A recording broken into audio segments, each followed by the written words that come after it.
مشرک کو آزاد کرنے کا باب، اس کے تحت ہم نے ایک حدیث ذکر کی تھی 2538۔ حکیم بن حزام رضی اللہ تعالی عنہ اپنے زمانہ جاہلیت میں آزاد کردہ غلاموں کے بارے میں نبی کریم صلی اللہ علیہ وسلم سے دریافت فرماتے ہیں کہ رسول اللہ، جن کاموں کو میں زمانہ جاہلیت میں نیکی سمجھ کر کرتا رہا تھا، ان کا کیا حکم ہے؟ تو رحمت کونین صلی اللہ علیہ وسلم نے فرمایا کہ تم نے جو پہلے نیکی کی تھی، اسی کی وجہ سے تم کو اسلام لانے کی توفیق ملی ہے۔ دیکھیں، قرآن کی نصوص قطعیہ سے یہ بات ثابت ہے کہ اگر کوئی شخص کفر کی حالت میں کوئی نیکی کرے اور پھر حالت کفر میں ہی مر جائے، اس کو آخرت میں کسی بھی نیک عمل کا اجر نہیں ملے گا۔ اللہ تعالیٰ دنیا میں ہی دے دیتا ہے اجر، یعنی ان کو عزت دے دے گا، مزید دولت دے دے گا، آفات و بلیات سے محفوظ رکھے گا، اور جو انہوں نے نیک عمل کیے تھے گویا کہ وہ انہی انعامات کے بدلے میں فنا کر دیے جائیں گے۔ میدان محشر میں کافر اس سال میں آئے گا کہ اس کے نام اعمال میں ایک بھی نیکی نہیں ہوگی، اور ویسے بھی کافر جو ہے وہ نیکی کا اہل نہیں کہلاتا ہمارے مذہب اسلام کے اعتبار سے، کیونکہ اس نے اسلام قبول نہیں کیا تو اللہ تعالیٰ اس کو کوئی نیک عمل قبول نہیں کرے گا۔ ہاں، یہ ضرور ہے کہ جیسے اب ایک تو یہ بات ظاہر ہوئی کہ اللہ تعالیٰ دنیا میں ان کو انعامات دے دیتا ہے، یعنی وسعت دے دے گا، خوبصورتی، دولت، اولاد کی کثرت، عزتیں، جیسے آج کل بھی آپ دیکھ رہے ہیں، اور یا پھر دوسرا ایسا ہوتا ہے کہ اللہ تعالیٰ اس کی کسی نیکی کو وسیلہ بنا کر اسے اسلام کی توفیق عطا فرما دیتا ہے۔ جب وہ اسلام حاصل کر لے گا، اسلام کی توفیق حاصل ہوگی، پھر اللہ تعالیٰ اس کو مزید برکتوں سے نواز دیتا ہے۔ اس کا مطلب یہ ہوا کہ اگر کوئی کافر نیکی کر رہا ہے تو ہم اس کی نیکی کو اس وقت تک بیکار نہیں کہہ سکتے جب تک کہ اس کا حالت کفر میں انتقال نہ ہو جائے۔ اگر وہ حالت کفر میں مر گیا تو ہم کہیں گے یہ تو سب نیکیاں بیکار گئیں، لیکن اگر وہ مسلمان ہو گیا تو اس کا مطلب اس کی نیکیاں بیکار تو نہیں ہیں، ان کی حکم حدیث اس کی نیکیوں کی برکت سے ہی وہ اسلام کی طرف مائل ہو جاتا ہے۔ تو ہم نے آپ نے بھی دیکھا ہوگا اور سنا ہوگا کہ کئی لوگ ایسے ہوتے ہیں جو غیر مسلم ہوتے ہیں، اچھے کام کرتے ہیں اور انسانیت کے نام پر خدمتیں کر رہے ہوتے ہیں، اور پھر اللہ تبارک و تعالیٰ ان کو اسلام کی طرف آنے کی توفیق دیتا ہے اور وہ مسلمان ہو جاتے ہیں۔ تو یہ آپ کہہ سکتے ہیں اس حدیث کی روشنی میں کہ آپ کو اسلام کی دولت آپ کے ان نیک اعمال کے بدلے میں ملی تھی۔ اس کا مطلب یہ ہوا، پھر خلاصہ کلام کیا ہے کہ کافر کی نیکی مطلقاً یعنی وداؤٹ اینی کنڈیشن بیکار نہیں ہوتی ہے۔ ہاں، کنڈیشن یہ ہے کہ اگر وہ حالت کفر میں مر گیا تو بس پھر بیکار ہے، سب کچھ بھی فائدہ نہیں ہے۔ لیکن اگر حالت کفر میں نہیں مرتا، جب تک وہ زندہ ہے، امید باقی ہے کہ ہو سکتا ہے نیک اعمال کی برکت سے اللہ تبارک و تعالیٰ اس کو اسلام کی دولت عطا فرما دے، اور یا پھر پریکٹیکلی اس کو اسلام کی توفیق مل ہی جائے گی۔ اگلی حدیث کی طرف آتے ہیں۔ پہلے باب قائم کیا ہے کہ بابو من ملک من العرب رقیقا فوہب وباع وجامع وفدا وصب الدریہ، اہل عرب میں سے کسی کو غلام بنانا اور اس کو فروخت کرنا، اور عرب باندی سے جسمانی تعلق قائم کرنا اور فدیہ لینا،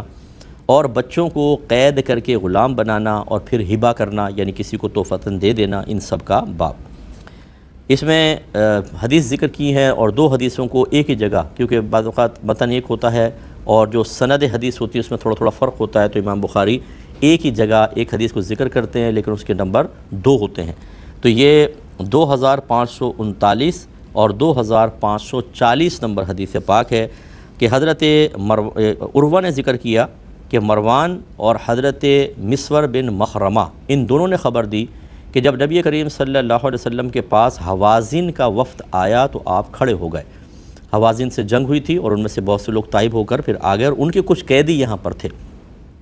انہوں نے آپ سے یہ سوال کیا کہ آپ ان کے اموال اور ان کے قیدی ان کی طرف لوٹا دیں۔ آپ نے فرمایا کہ میرے ساتھ وہ لوگ ہیں جن کو تم دیکھ رہے ہو، میرے نزدیک زیادہ پسندیدہ بات وہ ہے جو زیادہ سچی ہو۔ تم لوگ 2 چیزوں میں سے کسی ایک کو اختیار کر لو، یا اپنا مال واپس لے لو یا قیدی۔ اسی لیے میں نے ان کی تقسیم میں بھی تاخیر کی تھی۔ سرکار فرماتے ہیں ویسے تو مال غنیمت تھا، میں تقسیم کر دیتا، لیکن میں نے اسی لیے روک کے رکھا۔ اور راوی کہتے ہیں کہ نبی کریم صلی اللہ علیہ وسلم نے ان کا 10 سے زیادہ راتوں تک انتظار کیا۔ جب آپ طائف سے لوٹے تھے، جب اہل حوازن کو یہ معلوم ہوا کہ نبی کریم صلی اللہ علیہ وسلم ان کو 2 میں سے صرف ایک چیز واپس کریں گے، تو انہوں نے کہا کہ ہم اپنے قیدیوں کے لینے کو اختیار کرتے ہیں۔ پھر نبی کریم صلی اللہ علیہ وسلم لوگوں کے درمیان کھڑے ہوئے اور آپ نے اللہ کی ایسی حمد کی جو اس کی شان کے لائق ہے۔ پھر فرمایا کہ اللہ کی حمد کے بعد تمہیں معلوم ہو کہ تمہارے بھائی ہمارے پاس تائب ہو کر آئے ہیں، یعنی صحابہ سے خطاب کیا، اور میں نے یہ مناسب سمجھا کہ ان کی طرف ان کے قیدی واپس کر دوں، سو تم میں سے جو شخص یہ خوش دلی سے کرنا چاہے وہ کر لے، اور جو ان قیدیوں میں سے اپنا حصہ رکھنا چاہے وہ انتظار کرے، حتیٰ کہ ہم کو اللہ جو پہلا مال غنیمت عطا فرمائے گا ہم اس میں سے اسے دے دیں گے، بس جو چاہے وہ ایسا کر لے۔ یعنی قیدی اپنے پاس رکھے، اگر وہ ویسے نہیں دینا چاہتا تو پھر جب ہم مال غنیمت آئے گا تو فدیہ دے کر اس قیدی کو چھڑایا جائے گا اور ان کو واپس کیا جائے گا۔ یہ سرکار نے صحابہ کرام کو بھی آفر کی۔ تو لوگوں نے جب یہ صحابہ کرام علیہم رضوان نے سنا تو لوگوں نے کہا کہ ہم خوشی سے اس پر راضی ہیں، یا رسول اللہ آپ دے دیں، سارے غلام ان کو دے دیں۔ آپ نے فرمایا کہ ہمیں یہ نہیں معلوم کہ تم میں سے کس نے اس کی اجازت دی ہے اور کس نے اجازت نہیں دی۔ یعنی وہ جیسے بہت سارے بیٹھے ہوئے تھے تو کوئی یس ایسی آوازیں آ رہی تھیں تو وہ کنفرم نہ ہو سکا کہ کتنے راضی ہیں کتنے، تو سرکار نے شاید فرمایا کہ تم واپس جاؤ اور ہمارے پاس تمہارے معاملات کے منتظمین اور کار مختار آئیں، یعنی اپنے نمائندے بھیجو، تم سب جاؤ نمائندے بھیج دو۔ پھر لوگ واپس چلے گئے اور انہوں نے اپنے منتظمین سے مشورہ کیا، پھر وہ نبی کریم صلی اللہ علیہ وسلم کے پاس واپس آئے اور آپ سے کہا کہ وہ اس فیصلے پر خوش ہیں اور آپ کو اجازت دی۔ بس یہ وہ خبر ہے جو ہم تک حوازن کے قیدیوں کے سلسلے میں پہنچی ہے۔ تو آپ اندازہ کریں کہ حوازن کے جنگ ہوئی، ان کے مال بھی قبضے میں آئے، قیدی بھی آئے، اور دستور یہی تھا کہ جو مال اور قیدی آتے تھے وہ مجاہدین میں تقسیم ہوتے تھے، سرکار کا بھی اس میں حصہ تھا، لیکن نبی کریم صلی اللہ علیہ وسلم کو بذریعہ وحی بتا دیا گیا ہوگا اللہ کی طرف سے بذریعہ الہام وحی کے ذریعے کہ یہ تائب ہوں گے اور ان میں سے کچھ لوگ آئیں گے آپ کے پاس، تو سرکار 10 راتوں تک انتظار کرتے رہے کہ ان کو آنے دیں، اور یہ مال اور قیدی اپنے صحابہ کے اندر تقسیم نہیں کیا حتیٰ کہ وہ آئے۔ تو نبی کریم صلی اللہ علیہ وسلم نے پھر ایک چیز کے بارے میں فرمایا کہ دونوں ہم واپس نہیں کریں گے، ایک چیز کریں گے، اور یہ بڑا بیلنسڈ کلام تھا میرے آقا صلی اللہ علیہ وسلم کا، تاکہ صحابہ کو کے اندر مال تقسیم ہو جائے، قیدی ہم واپس کریں تو ان پر ایک احسان کی صورت ہوگی اور قیدی بھی خوش ہوں گے، یہ بھی بہت، اگر کوئی اسلام نہیں لایا تو اسلام لائے گا اور اچھا اثر مرتب ہوگا۔ لیکن چونکہ ان قیدیوں کے سلسلے میں بھی ایک طرح کا مجاہدین کا حق تھا، تو رحمت کونین صلی اللہ علیہ وسلم یہ بھی نہیں چاہتے تھے کہ کوئی کسی کے قبضے میں غلام آنے والا ہو اور پھر ویسے ہی مفت میں دے دیا جائے، تو ہو سکتا ہے کہ ان کے دل میں خیال آئے، تو اس لیے رحمت کونین صلی اللہ علیہ وسلم نے تمام سے مشورہ اور رائے لی، سب اس پہ بخوشی راضی ہوئے کہ آپ غلام ان کو واپس کر دیں، وہ حکمت رسول کو سمجھ گئے۔ لیکن پھر بھی چونکہ نبی کریم صلی اللہ علیہ وسلم چاہتے تھے کہ صراحتاً یہ معاملہ ہو، وضاحت کے ساتھ، ان میں سے ہو سکتا ہے کچھ بول رہے ہیں کچھ نہیں، تو پھر آپ نے فرمایا اپنے درمیان سے نمائندے منتخب کر کے بھیجو، وہ کیا فیصلہ کرتے ہیں، انہوں نے مشورہ کر کے بھیجا، تو اب ان کو سوچنے کا ٹائم مل گیا۔ اگر ایک فوری طور پر ہم کسی سے کہیں بھائی اسی مجلس میں بتاؤ یس یا نو، تو بعض اوقات کسی بزرگ کے سامنے، بڑے کے سامنے فیصلہ کرنا دشوار ہو جاتا ہے، یہ خوف بھی ہوتا ہے بھی ناراض نہ ہو جائیں، کیا معاملہ ہے کیا نہیں، اس لیے سرکار نے اور ان کو اسپیس دیا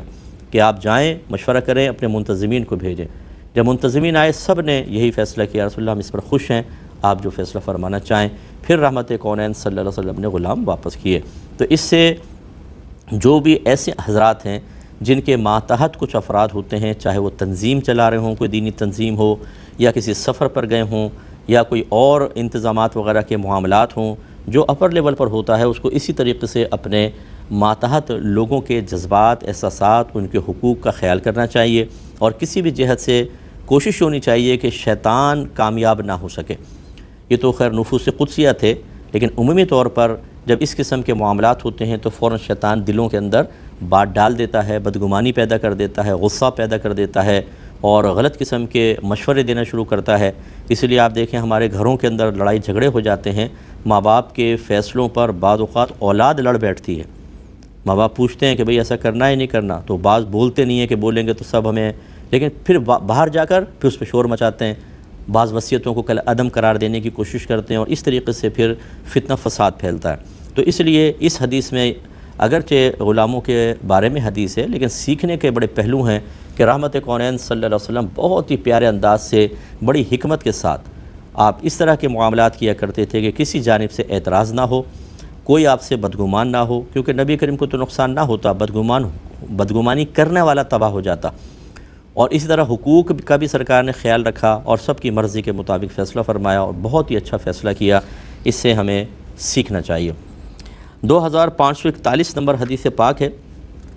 حضرت عبداللہ کہتے ہیں کہ ہمیں ابن عون نے خبر دی، انہوں نے کہا کہ میں نے نافع کی طرف مکتوب لکھا انہوں نے مجھے جواب میں لکھا کہ نبی کریم صلی اللہ علیہ وسلم نے بنو مستلق پر حملہ کیا، یہ ایک قبیلے والے تھے، ان پہ حملہ کیا، اور وہ اس وقت بالکل غافل تھے اور ان کے مویشی پانی کے حوض پر پانی پی رہے تھے۔ آپ نے ان کے جنگجوؤں کو قتل کر دیا، یعنی نبی کریم نے تو نہیں، جو آپ کے ساتھ لشکر تھا انہوں نے قتل کر دیا اور ان کے بچوں کو قید کر لیا، اور اس دن آپ نے حضرت جویریہ کو بھی قیدیوں میں پایا۔ تو یہ بی بی جویریہ جو تھیں یہ ان کے قبیلہ بنو مستلق سے تعلق رکھتی تھیں، اور پھر یہ جب قید میں آئیں تو کسی کو دے دی گئیں، جب دے دی گئیں تو یہ کنیز بن گئیں، تو پھر یہ آئیں، اس شخص جو تھا اس نے بی بی جویریہ رضی اللہ تعالی عنہا سے، چونکہ بعد میں امہات المومنین میں آئی اس لیے میں آپ سے عرض کر رہا ہوں، تو اس نے کہا کہ اگر آپ مجھے اتنا پیسہ دے دیں میں آپ کو آزاد کر دوں گا۔ اور یہ بی بی حضرت جویریہ جو تھیں وہ ظاہری حسن و جمال کی حاملہ بھی تھیں،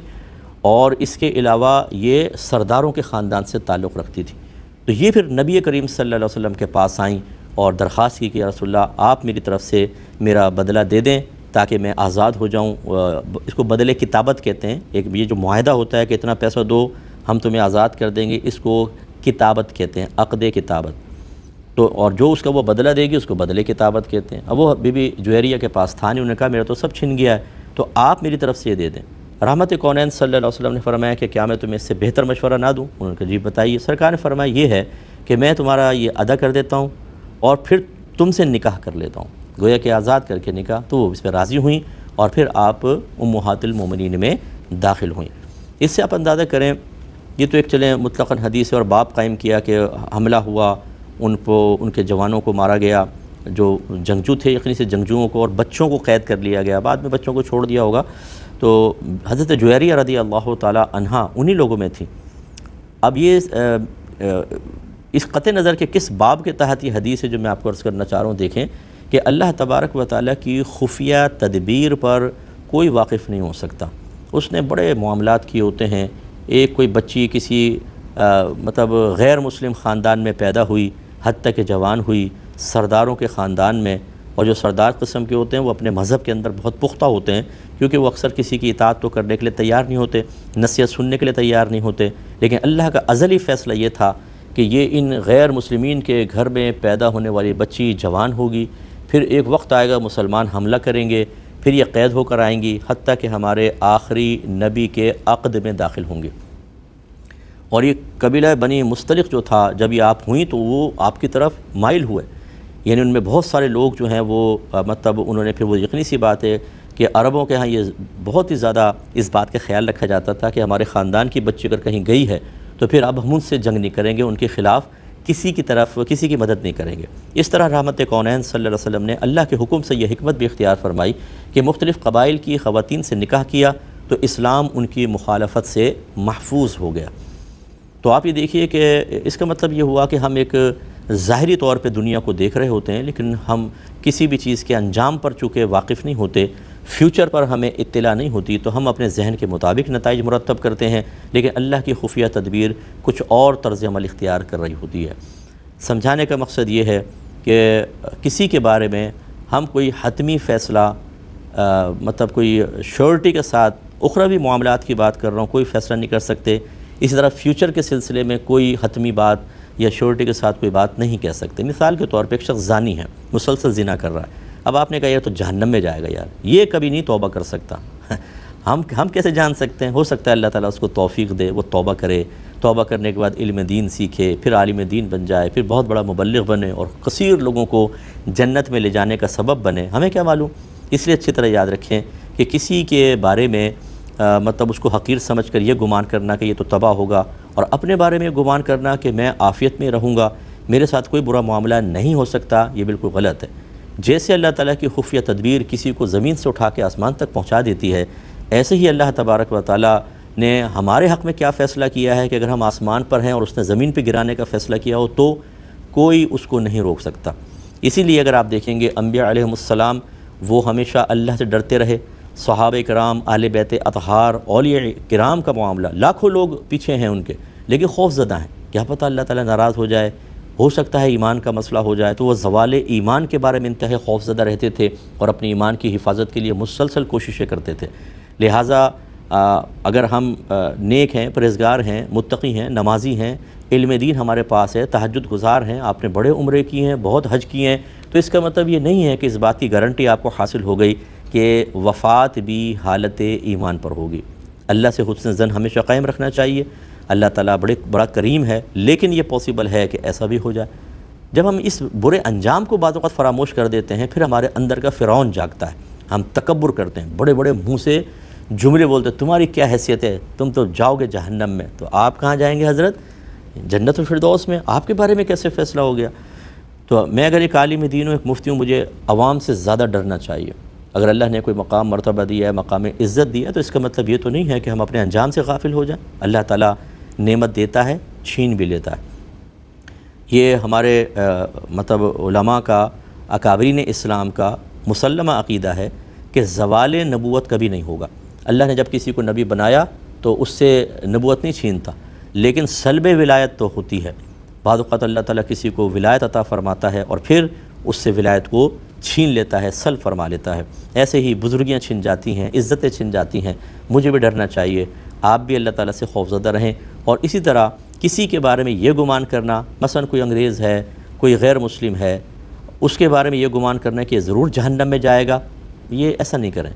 ہاں، یہ آپ کہہ سکتے ہیں کہ اگر یہ حالت کفر پہ مر گیا تو جہنم میں جائے گا، لیکن ابھی وہ دنیا میں زندہ ہے، اس کے بارے میں کہنا کہ یہ جہنم میں جائے گا، میں اور آپ کیسے فیصلہ کر سکتے ہیں؟ ہو سکتا ہے اللہ تعالیٰ اس کو توفیق دے، وہ مسلمان ہو جائے اور جنت میں داخل کر دے اللہ تعالیٰ۔ اس لیے ان باتوں پر توجہ کرنی چاہیے۔ اللہ تعالیٰ